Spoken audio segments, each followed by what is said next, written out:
وقل الحمد لله الذي لم يتخذ ولدا ولم يكن له شريك في الملك ولم يكن له ولي من الذل وكبره تكبيرا الحمد لله رب العالمين صلاة وسلاما دائمين متلازمين إلى رسول المرسلين سيدنا ومولانا محمد صلى الله عليه وسلم وعلى آله وأصحابه أجمعين سبحانك لا علم لنا إلا ما علمتنا إنك أنت العليم الحكيم ولا حول ولا قوة إلا بالله العلي العظيم السلام عليكم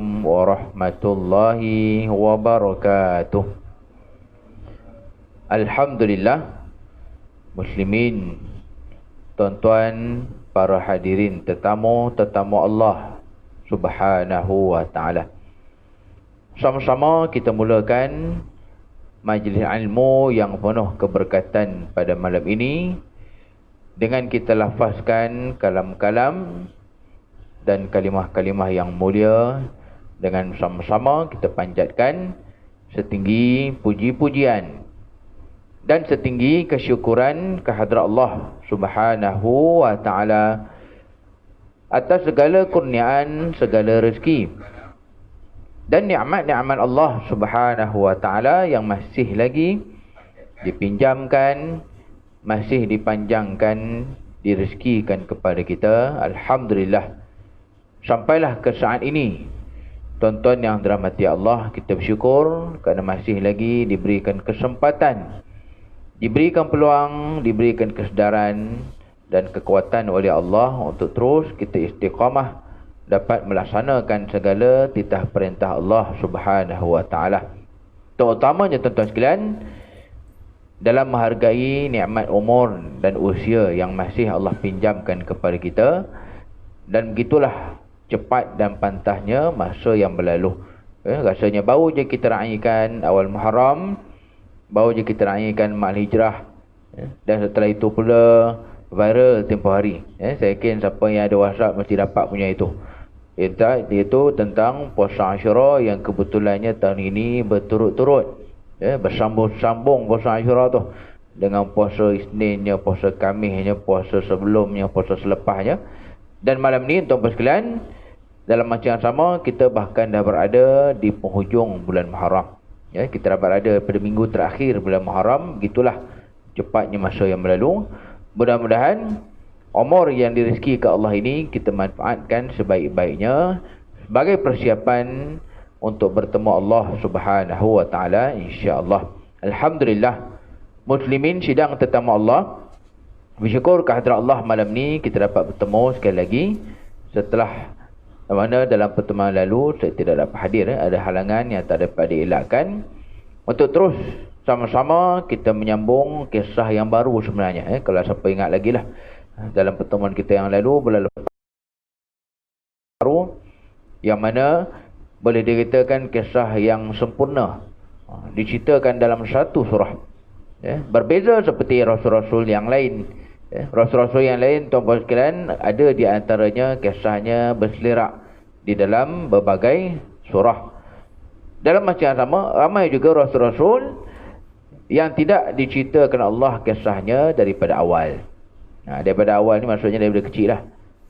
Dalam masa yang sama, Nabi Yusuf AS yang kita bincangkan malam ni, segelintir rasul yang diceritakan Allah daripada awal permulaannya. Baik tuan-tuan sekalian, kita lihat terus pada apa yang dirakamkan Allah. Ayat yang ketiga surah Yusuf, yang mana tuan-tuan sekalian boleh tengok sama-sama dalam handphone kita pun ada Quran, ataupun boleh tengok Quran-Quran yang ada. Dalam firman-Nya, ba'da a'udzubillahi minasyaitanir rajim, bismillahirrahmanirrahim, nahnu naqussu 'alaika ahsanal qasasi bima auhayna ilaika hadzal Qur'an wa in kunta min qablihi laminal ghafilin.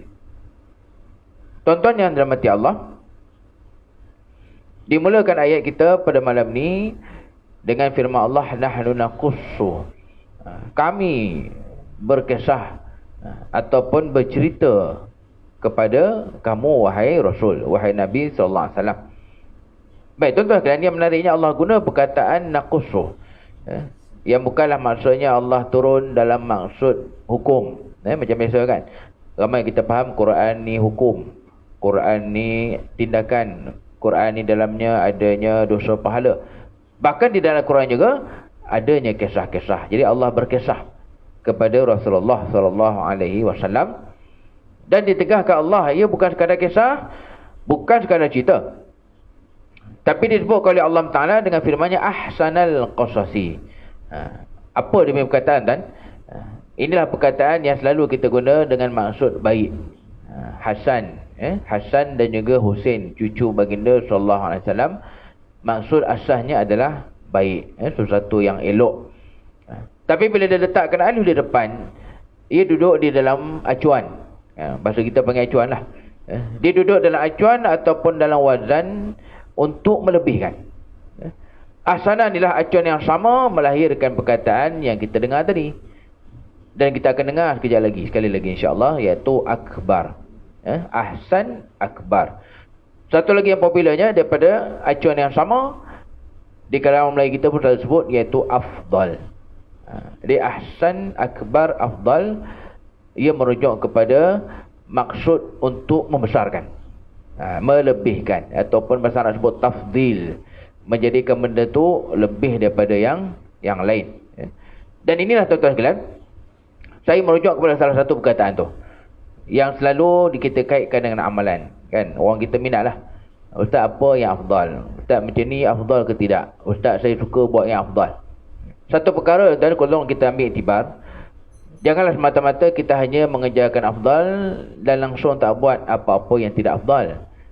Kerana cara istilah hanya kurang tepat kalau kita beranggapan yang tidak afdal tu tak baik, ataupun yang tak afdal tu biasa, tu pun salah. Yang tak afdal dan bukan biasa. Kerana macam kita tengok perkataan akbar, azan tadi, ia daripada perkataan kabir. Kabir tu apa? Kabir tu besar. Kabir ni boleh katalah besar ke, hebat ke, gagah ke. Dia kabir tu ni besar, maka akbar ni apa? Allahu Akbar maksudnya Allah tu yang paling besar dari segala-gala yang besar-besar, kan? Segala yang sombong, yang ego, yang bongkak, yang belagak, segala macam yang meninggi diri apa semua tu, Allah tu lah yang akbar sekali. Dia Allah ni maha besar, bukan di kalangan yang kecil halus ni, kan? Bukan akbar di kalangan semut-semut apa semua. Allah tu bahkan akbar di kalangan apa sahaja. Jadi di kalangan yang besar-besar, Allah yang paling besar. Maka afdal bersama. Dalam beramal, tuan sekalian, sangat baik kalau kita dapat kejar, dapat jaga yang afdal. Kalau kata solat bagi contoh kan, di awal waktu afdal. Adakan juga qabliyah ba'diyah.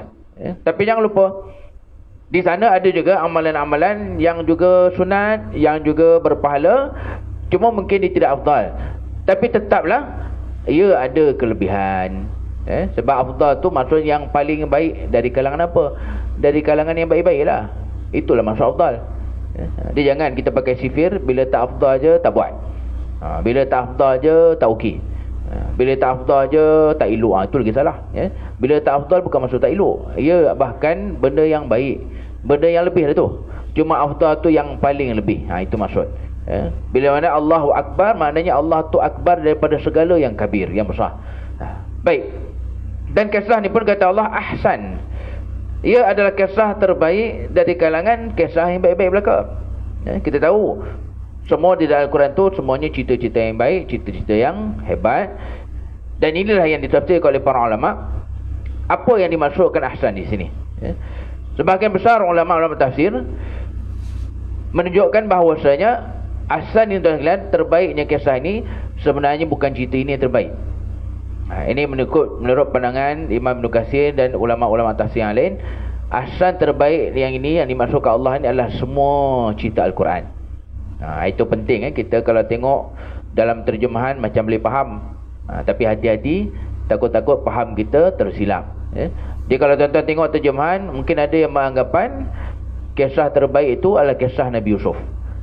Bahawa Allah sebut dalam surah Yusuf. Sebenarnya bukan. Ahsanul qasas itu merujuk kepada semua cerita Al-Quran. Semua cerita-cerita yang Allah turunkan, semua itulah yang terbaik. Dia jangan kita ingat ayat ni dalam surah Yusuf, maka kisah Nabi Yusuf yang terbaik. Kisah pemuda kafir buat dunia je kan, ataupun kisah Nabi kita buat tak tahu je. Cerita Nabi kita banyak. Allah sebut dalam Al-Quran cerita-cerita tentang Nabi kita sendiri. Maka itulah yang dipegang oleh majoriti ulama tafsir. Ahsanul qasasi ini, kisah terbaik yang terhebat ini, bukan cerita ini saja, semua cerita yang ada di dalam Al-Quran. Terutamanya baik dan hebat ni segi apa? Jadi bila kita kata terbaik kan mesti ada sebab. Mesti ada dia punya punca dia. Dia bukan sekadar dakwaan. Macam zaman kita sekarang kan, orang tu dapat kelebihan, dapat darjah kebesaran, mestilah ada punca, ada sebab. Dan inilah disebutkan oleh sebagai ulama tafsir, mengapa hebat dan juga terbaiknya kisah-kisah Al-Quran. Antaranya tuan-tuan sekalian, kerana apa yang dirakamkan di dalam Al-Quran itu adalah merujuk kepada kisah yang paling benar, asdaqal akhbar, khabar yang paling betul, yang tak ada dakwa-dakwi dah, tak boleh nak tolak dah, bila mana ia disebutkan oleh Allah sendiri. Di dalam Al-Quran, jangan kita ingat yang tak boleh ditolak ni hukum je. Ini hukum Quran, ini adalah hukum yang datang daripada firman Allah. Tuan-tuan jangan kita tersilap. Yang tak boleh ditolak tu bukan hukum Quran je, kisah Quran pun tak boleh tolak. Apa yang Quran dah sebut, itu juga benda yang daripada Allah, maka sama lah macam hukum. Kadang orang hanya highlightkan hukum ni kan, ini hukum Allah, ini hukum Tuhan, gitu gini. Sedangkan kisah Al-Quran juga adalah benda yang tak boleh nak ditolak, nak dinafikan. Antara yang dinafikan tuan-tuan sekalian, saya kongsi dengan satulah ahli kitab. Sebab saya pernah terbaca di Facebook, ahli kitab ataupun zaman sekarang ni orang Yahudi lah. Siapa tak pasti dia tu Melayu ke apa, tapi dalam tulisannya memang fasih dia tulis Melayu. Dia mempersoal dan mempertikai kisah berkaitan dengan Uzair. Dia Uzair, kalau tuan-tuan biasa dengar, dia memang nama yang Allah sebut dalam Al-Quran, dalam surah Taubah, tengah-tengah juzuk 10 tu. Wa qalatil yahudu Uzairun ibnullah. Uzair ni cerita, saya ringkaskan. Kalau tuan-tuan pernah dengar, ada orang yang ditidurkan 100 tahun, lepas tu bangun balik. Dia tidur tu 100 tahun. Kalau Ashabul Kahfi 300 tahun lebih kan.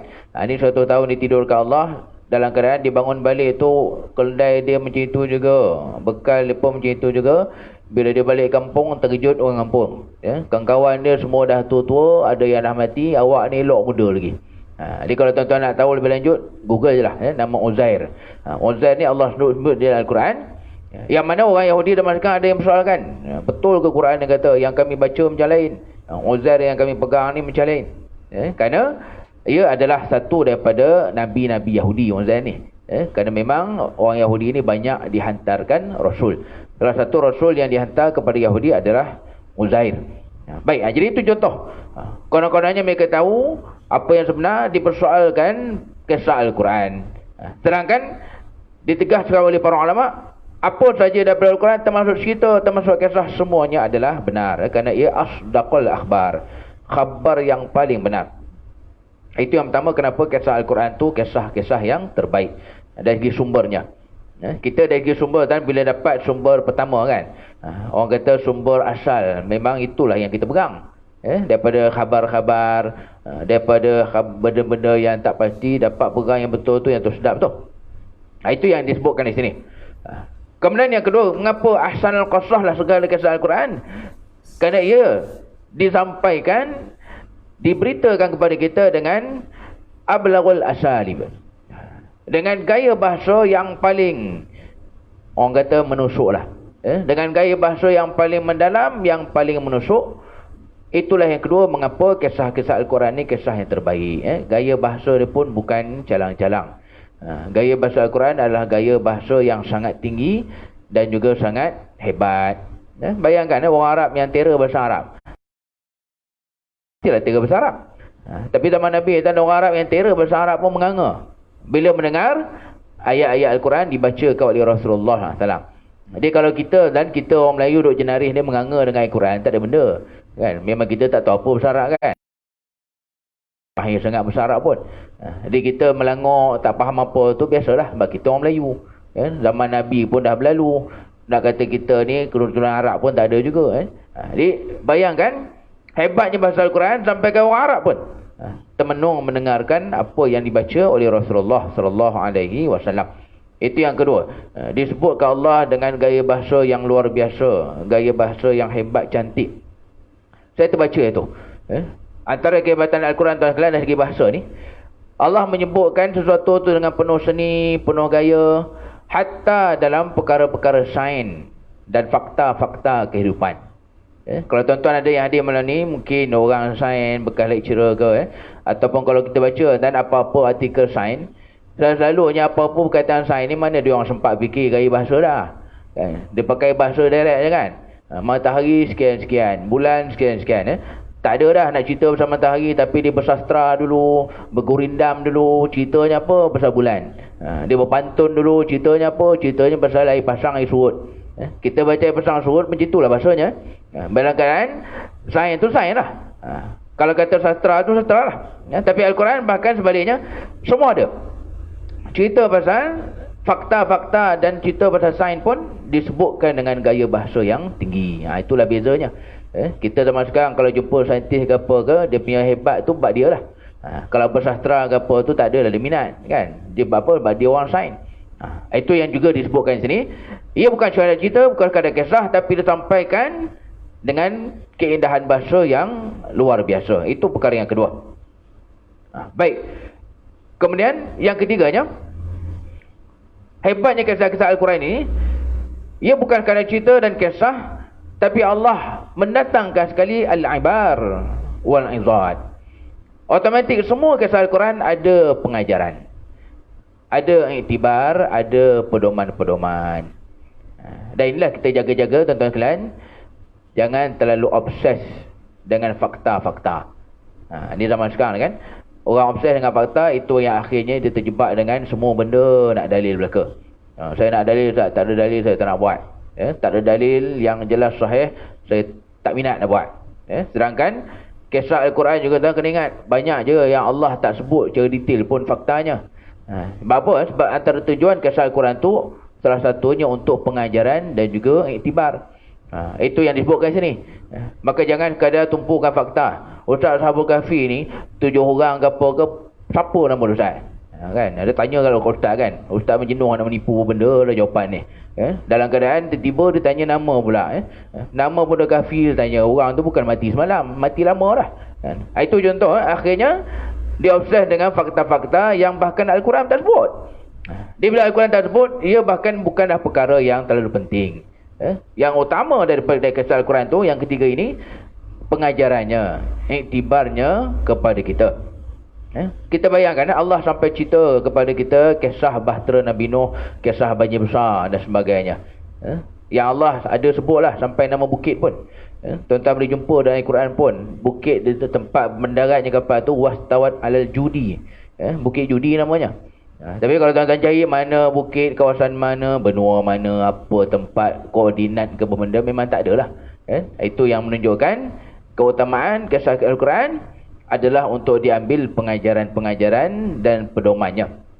Ini yang ketiga. Di sebalik segala kisah-kisah Al-Quran tu, mengapa dia jadi tahap yang terbaik dan tertinggi kedudukan dan kualitinya. Jadi kita pun gitulah tuan-tuan sekalian. Terutama kalau apa yang kita dengar tu benda-benda yang kurang baik. Ini saya selitkan satu perkara yang perlu kita ingat.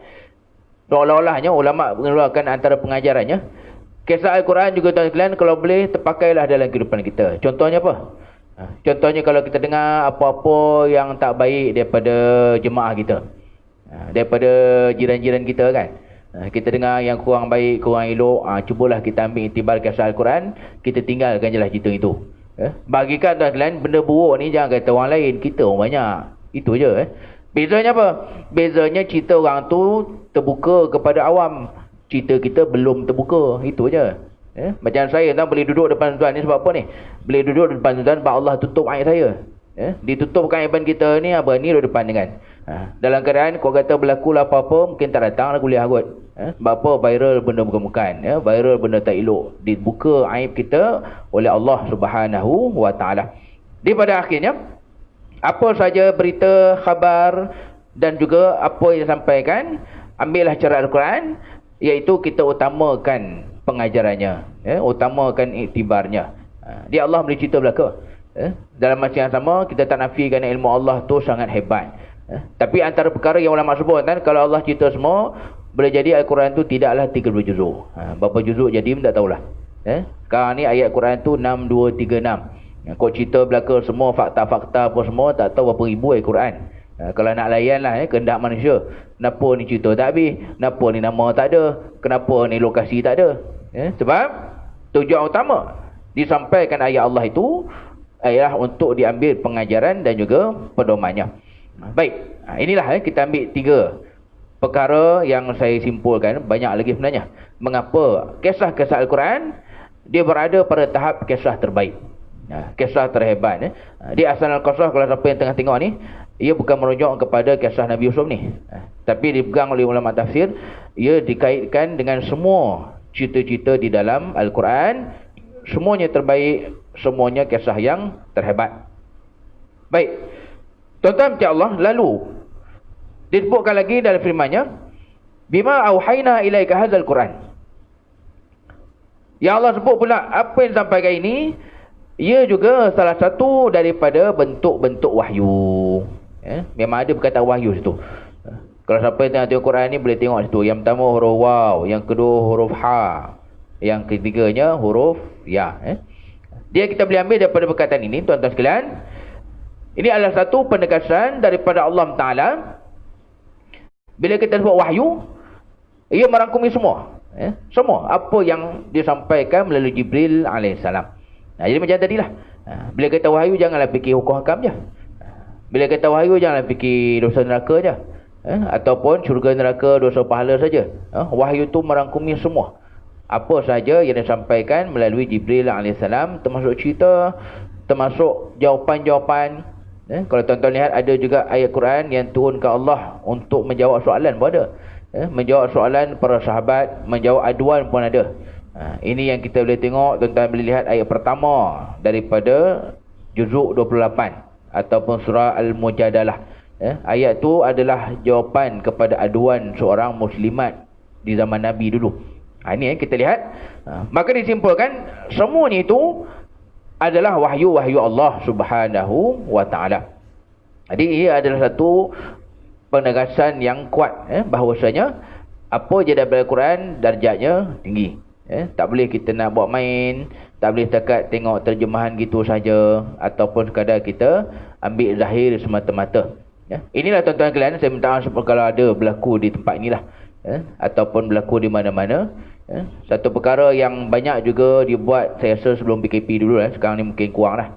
Banyak tempat, terutamanya selepas daripada asar, saya rasa banyak surau, banyak masjid gitu. Lepas asar terutamanya akan ada lah, lepas daripada zikir, habis baca doa, ada yang kadang tu sebahagian tempat baca hadis. Baca hadis sebelum jemaah beredar. Sebab lepas asar tak ada qabliyah, tak ada ba'diyah kan, tak ada sembahyang ba'diyah. Dia apa yang mungkin tuan-tuan sekalian, kalau lepas ni kau kata nak buat ke, di mana-mana kita jumpa ke, sebaik-baiknya yang dibaca itu biarlah ada juga syarah dan huraiannya. Sebab banyak tempat kadang baca hadis itu membaca hadis sungguh. Baca hadis langsung, tak ada huraian, tak ada dia punya apa-apa penjelasan dan sebagainya. Itu yang kita bimbang. Dalam akhirnya benda itu diambil secara zahir. Nabi kata gini. Dalam masa yang sama tak tahu macam mana pendapat ulama, tak ada hadis tersebut. Ini benda yang banyak berlaku lah. Baca hadis itu maksudnya baca hadis saja, tanpa adanya penjelasan dan huraian para ulama. Jadi kalau ayat Quran lagi lah, ayat Quran dan kalian, biarlah ia juga dibacakan sekali bagaimana tafsiran dan huraian para ulama. Baik. Dan inilah juga disebabkan oleh Allah SWT. Diwahyukan di mana? Ia bahkan termasuk salah satu daripada ayat-ayat Al-Quran. Disebutkan perkataan Al-Quran. Ini saya dah sebut dah itu. Perkataan Al-Quran, ia bukan nama yang direka oleh para ulama. Macam mana kalam-kalam Allah ni nak letak nama apa? Ulama kata letak nama Quran. Sebenarnya Al-Quran tu Allah yang bagi nama. Tuan-tuan boleh jumpa dalam banyak tempat. Di sini ada, dalam surah Al-Waqi'ah pun ada, innahu laqur'anun karim. Si ada perkataan karim kat ujung. Dia yang kita kata Al-Quranul Karim, Al-Quranul Karim tu Allah yang bagi nama tu. ia disebut dalam surah Al-Waqiah, innahu laqur'anun karim. Jadi inilah yang kita lihat dari zaman Nabi lagi. Walaupun waktu tu belum jadi buku, walaupun zaman Nabi ni masih penyusunan tu berlaku, tapi Allah dah bagi nama siap-siap dah. Yang diturunkan kepada kamu ini, ia dinamakan sebagai Al-Quran. Dia tak boleh ubah. Tak boleh ubah, dan hatta diterjemah pun tak sesuai. Inilah apa yang dulunya pernah ditulis dan dibukukan. Sampai ditukar dia punya nama pun jadi bacaan. Ini kalau tuan-tuan ingat lagi, zaman-zaman macam mana ada segelintir manusia yang kononnya ambil agama tu daripada Al-Quran je. Daripada Nabi tak ambil. Nanti hadis ni. Simpulan yang jadi ketua ni sampai dia buat. Dia buat terjemah apa semua, tajuk pembacaan. Dia tak tulis tajuknya Al-Quran. Jadi konon-kononnya itu apa yang dia faham tentang agama Allah. Sedangkan Al-Quran ia adalah nama khas yang diberikan sendiri oleh Allah Subhanahu wa ta'ala. Baik. Lalu kata Allah lagi, wa in kunta min qablihi laminal ghafilin. Dalam masa yang sama, jikalau tidaklah wahyu ini datang dan sebelum daripada ia diturunkan, kamu tidak sedar tentang kisah ini, tidak tahu cara mendalam kisah Nabi Allah Yusuf alaihissalam. Baik, tuan-tuan kalian, saya nak sentuh bahagian terakhir atau perkataan terakhir tu. Ni kalau siapa pernah dengar lah. Ia perkataan yang jadi nama kitab pun. Satu daripada kitab yang terkenal Nusantara ni iaitu Tanbihul Ghafilin. Ghafilin yang selalu diterjemahkan maksudnya lalai. Peringatan untuk mereka-mereka yang lalai. Itu tajuk kitab tu lah. Tapi Ghafilin ni maksudnya luas. Inilah satu contoh. Allah tujukan kepada Nabi SAW, wa in kunta min qablihi la minal ghafilin. Dalam keadaan tuan kalian tak mungkinlah Nabi tu lalai. Nabi ni orang yang hebat lebih daripada kita. Jadi kelalaian tidak ada ke atas Nabi SAW. Jadi ghafilin ni maksudnya apa? Yang dimaksudkan oleh Allah di sini, ghafilin dalam arti Nabi tak tahu benda tu. Nabi tak sedar tentang perkara tersebut, melainkan setelah diberitahu oleh Allah Subhanahu wa ta'ala. Yalah kan, Nabi nak tahu macam mana. Kisah Nabi Yusuf kan kisah yang lama sungguh. Sebab Nabi Yusuf ni kita kata secara keturunannya pun bersambung dengan Nabi Ibrahim tu. Lama tuan. Nabi Ibrahim ni zaman yang, bayangkanlah dia punya lama tu, Nabi Musa, Fir'aun tak wujud lagi. Ketika zaman Nabi Ibrahim, dalam keadaan segala kerajaan kuno tu pun banyak yang tak wujud lagi. Jadi itu yang kita lihat di sini. Ia adalah kisah yang sangat lama. Jikalau tak diturunkan Allah Ta'ala, kamu takkan sedar dan takkan tahu. Kerana ia antara kisah-kisah yang dah berlalu sebelum lagi zaman Nabi kita Rasulullah sallallahu alaihi wasallam.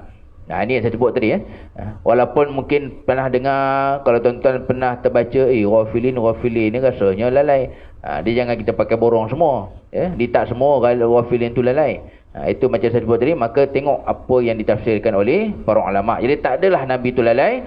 Yang dimasukkan sini, Nabi tak tahu.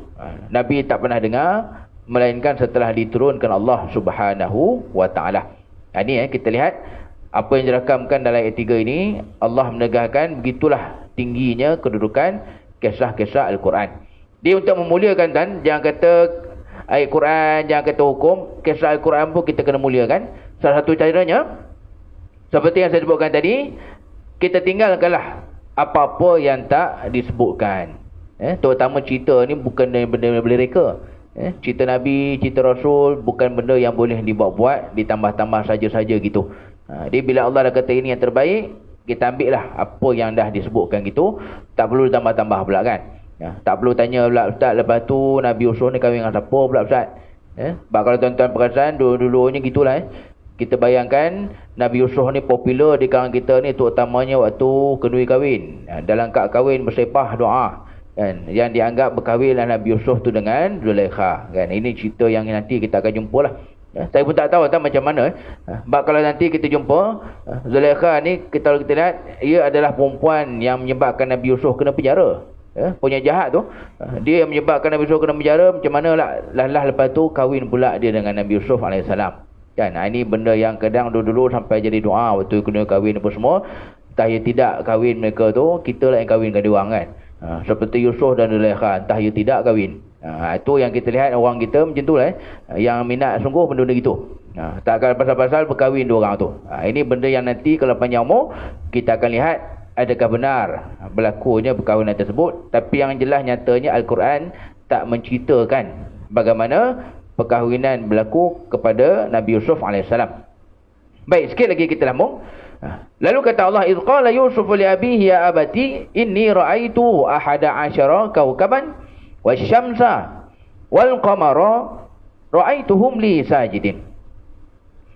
Ini kita boleh katakan ayat yang memulakan kisah.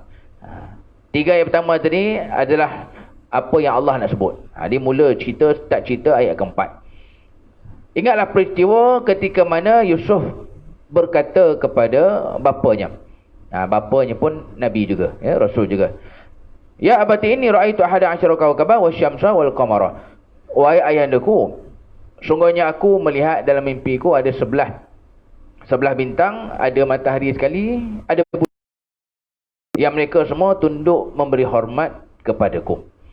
Ini mimpi yang saya yakin semua tahu, ya, cerita ni popular. Tuan-tuan dan Allah, kita tengok beberapa perkara yang sempat. Yang pertama daripada kisah ini, kita lihat dahulu siapa ayahanda kepada Nabi Yusuf AS.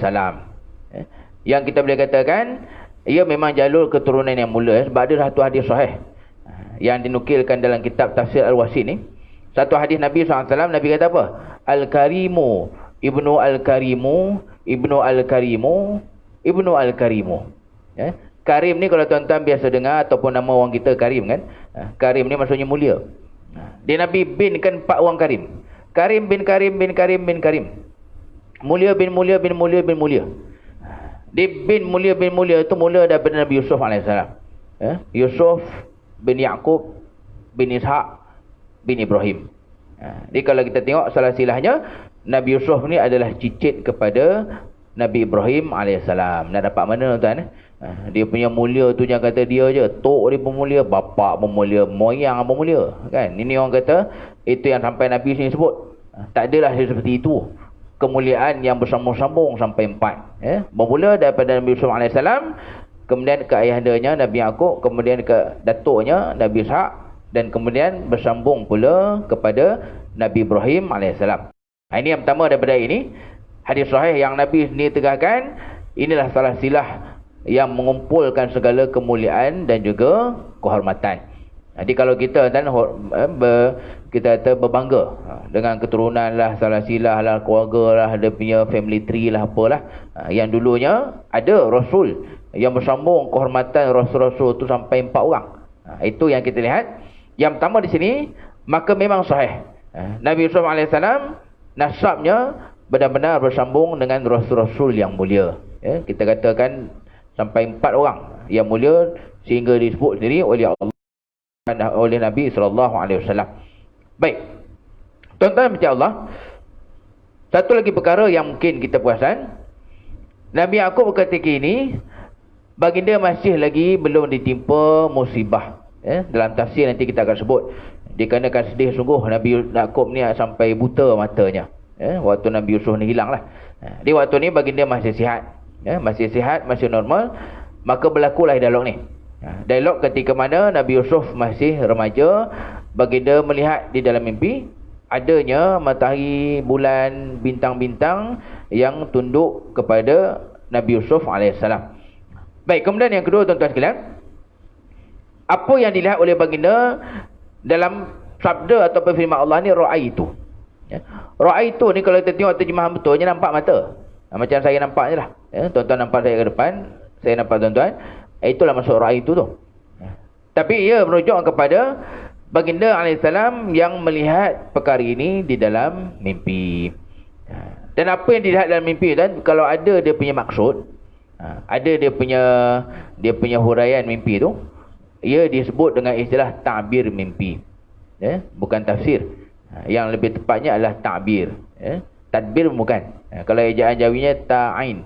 Ta'ain ba ya ra. Kalau tadbir itu pentadbiran. Kalau kata tafsir itu lain. Ini istilah-istilah yang kita kena tahu lah. Lagi kalau siapa yang minat benar, dengan dalil semua, jangan tertukar benda ni, buat malu kat orang aja. Sebab apa kan? Sebab kita lihat ulama dalam meletakkan istilah pun mereka teliti. Contoh, kalau kita katakan hadis Nabi SAW, huraiannya bukan disebut dengan perkataan tafsir. Salah tu. Kalau Al-Quran, itulah yang tepat huraiannya kita sebut dengan perkataan tafsir. Tafsir Ibn Katsir, tafsir Hamka, tafsir Qutubi, tafsir Marbawi, apa semualah. Jadi tafsir ia istilah yang sepatutnya digunakan untuk menghuraikan ayat-ayat Al-Quran. Jadi baliknya kalau hadis Nabi istilahnya apa? Istilahnya disebut oleh para ulama dengan perkataan syarah. Di syarah tu kalau dalam istilah agama kita ia merujuk kepada huraian hadis-hadis Nabi SAW. Jadi istilah ni benda yang kita kata tradisi walaupun tak adalah dalil kan. Jangan tanya dalil pula. Ustaz, mana dalil hadis Nabi tu dia punya syarah tu, dia punya huraian panggil syarah. Ini tradisi. Jadi kita hormati, jangan sampai mudah benar kita tertukar. Kadang orang kita dia obses dengan benda-benda besar kan, minat benda-benda hebat-hebat, dia tak tahu pun istilah-istilah yang asas. Adapun kalau mimpi, kalau adalah di kalangan kita kebolehan, dia boleh tahu, dia boleh huraikan, maka istilahnya adalah ta'bir. Ta'bir ru'ya ya. Itu yang nanti juga kita akan jumpa dalam surah Yusuf juga, ta'bir menghuraikan mimpi. Jadi isunya sini, macam mana Nabi Yusuf AS mimpinya itu menjadi maksud dan ada dia punya makna kan. Ini masalahnya. Adakah sama seperti mana mimpi kita, mimpi saya pun? Tuan-tuan macam Allah kena ingat Nabi-Nabi Rasul memang satu daripada cara didatangkan Allah wahyu-wahyu itu, salah satunya daripada mimpi. Memang daripada mimpi juga satu daripada cara didatangkan wahyu Allah Subhanahu Wa Taala. Dia boleh kita katakan mimpi para Nabi dan Rasul adalah mimpi yang benar, confirm betul. Dia terbalik dengan mimpi kita kan. Mimpi kita kan kalau 10 kali mimpi mungkin 11 kali tak betulnya kan. 11 kali temberangnya kan. Itu nak katanya mimpi kita lah. Banyaknya mainan tidur, banyaknya mimpi lara, banyaknya mimpi yang bukan-bukan kan. Ini yang mungkin kita boleh lihat perbezaan antara kita manusia biasa dengan para Nabi dan juga Rasul. Maka inilah apa yang baginda lihat dalam mimpi ini, ia bukan mainan tidur, tapi sebenarnya gambaran daripada Allah Subhanahu Wa Taala. Baik. Walaupun begitu tuan sekalian, kita tak nafikan sebenarnya daripada kerasulan yang pernah berlaku dulu, ini antara benda yang ditinggalkan kepada kita umat Nabi SAW. Ini tuan-tuan boleh jumpa dalam hadis-hadis yang disebut. Antara peninggalan Rasul-Rasul kepada kita, Allah meninggalkan kita adanya mimpi yang baik kepada orang-orang beriman. Dia orang beriman tak dinafikan, ada juga mimpi kita yang benar. Dalam hadis sebut apa? Dalam istilah sebut ru'ya salihah. Ru'ya salihah ni maksudnya mimpi yang baik, mimpi yang tak mustahil akan berlaku. Jadi itu yang kita lihat. Orang beriman, antara benda peninggalan kenabian yang kita dapat, mimpi kita pun boleh jadi ada yang betul, ada yang benar, ada yang sahih juga. Cuma beza tuan sekalian, dibandingkan dengan Nabi dan Rasul, mimpi para Nabi dan Rasul setiap masa betul. Itu terbalik. Mimpi kita ni kalau betul ada pun kadang-kadang, jarang-jarang, sekali-sekala. Sebab jadi isu juga. Ustaz, kalau tak betul belaka mimpi kita ni, macam mana orang mimpi jumpa Rasul tu? Orang mimpi jumpa Nabi, nampak Nabi dalam tidur tu, maknanya tipu kah? Tak juga mimpi manusia biasa macam kita pun boleh jadi ada yang benar. Sebab Rasulullah sebut istilahnya ru'ya salihah, mimpi yang baik. Tapi tidaklah berlaku selalu kan? Tak adalah macam wahyu confirm betul, kerana ia berlaku kepada manusia biasa, iaitu kita lah, bukan Nabi dan juga bukan Rasul. Baik tuan-tuan sekalian, itulah apa yang dapat kita kongsikan pada malam ini dalam melihat pengajaran daripada firman Allah Subhanahu Wa Taala. Apa yang baginda lihat, ia juga bermaksud wahyu daripada Allah yang memang berlaku pun. Nanti kita akan sebut bila berlakunya. Ulama selisih pendapat lepas berapa tahun benarnya mimpi ini berlaku ke atas baginda, 40 tahun ke 50 tahun ke. Itu nanti insya-Allah kita akan lihat dalam perbincangan yang seterusnya. Wallahu a'lam. Aqulu qawli hadza wa astaghfirullahal azim li wa lakum. Wassalamualaikum warahmatullahi wabarakatuh. A'udzubillahi minasyaitonir rajim. Bismillahirrahmanirrahim. Alhamdulillah salatan wa salaman ala Rasulillah. Allahumma ja'alna minal ladzina yastami'una al-qawla fayattabi'una ahsanah. Sallallahu alaihi wasallam Muhammad walhamdulillahi rabbil alamin.